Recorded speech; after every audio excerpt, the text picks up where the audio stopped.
మణిపూర్లో ఏదైతే రాష్ట్రపతి పాలన తర్వాత పరిస్థితి చక్కబడుతోంది. మైతీ కుకీ వర్గాల మధ్య చర్చలు ప్రారంభమైనాయి. కేంద్ర హోంమంత్రిత్వ శాఖ దీన్ని జాగ్రత్తగా మానిటర్ చేస్తుంది. మీడియా అత్యుత్సాహము లేదంటే రెచ్చగొట్టే శక్తుల్ని దూరంగా పెట్టింది. All Manipur united clubs organization, federation of civil society organization ప్రతినిధులతో కూడిన 6 సభ్యుల మైతీ బృందం ఈ చర్చలకు హాజరైంది. కుకీ ప్రతినిధుల బృందంలో 9 మంది సభ్యులు ఉన్నారు.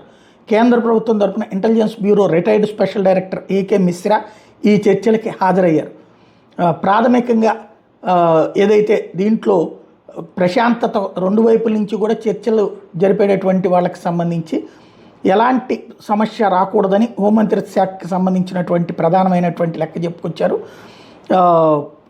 ప్రాథమికంగా ఇంకా ఫైనల్ కాలేదు. ముందు చర్చలు అయితే ప్రారంభమైన రహదారుల మీదన అడ్డుకోకూడదన్నటువంటిది ఒక ప్రాథమికమైనటువంటి నిర్ణయానికి వచ్చారు. ఒకళ్ళ మీద ఒకళ్ళు దాడులు చేసుకోకూడదన్నటువంటి ఇందులో కుదిరినటువంటి వన్ ఆఫ్ ద ఒప్పందం. అలాగే లాజిస్టిక్స్ భద్రతతో నిర్వాసితులైన ప్రజలను వాళ్ళ ప్రదేశాలకి తిరిగి పంపడానికి వీలు కల్పించేటటువంటి దానికి కూడా ముసాయిదా ఒప్పందం ఒకటి తీసుకొచ్చింది ప్రభుత్వం. సంఘర్షణ సమయంలో నిర్లక్ష్యానికి గురైన ప్రాంతాల్లో అభివృద్ధి పనులకు ప్రాధాన్యత ఇవ్వమని చెప్పి ఈ ఇద్దరూ కూడా గవర్నర్కి విజ్ఞప్తి చేశారు. దానికి ప్రభుత్వం కూడా ఓకే చెప్పింది. అన్ని దీర్ఘకాలిక వివాదాస్పద సమస్యలను కేంద్ర హోంశాఖతో చర్చలు జరపడం అన్నటువంటి చేస్తామని కూడా వాళ్ళు చెప్పుకొచ్చారు.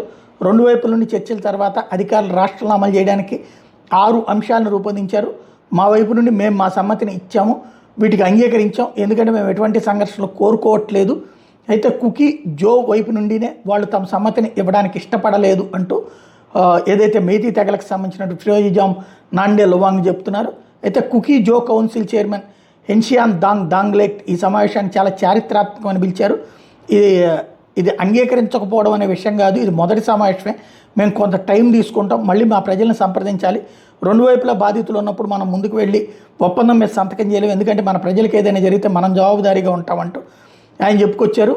అదే సందర్భంలో మార్చి 11, 12 తేదీలో మిశ్రా నేతృత్వంలోని హోంమంత్రిత్వ ప్రతినిధి బృందం మణిపూర్లోని మైతీ కుకీ జో గ్రూపులతో విడిగా సమావేశం అవ్వడం అన్నటువంటిది ఒకటి.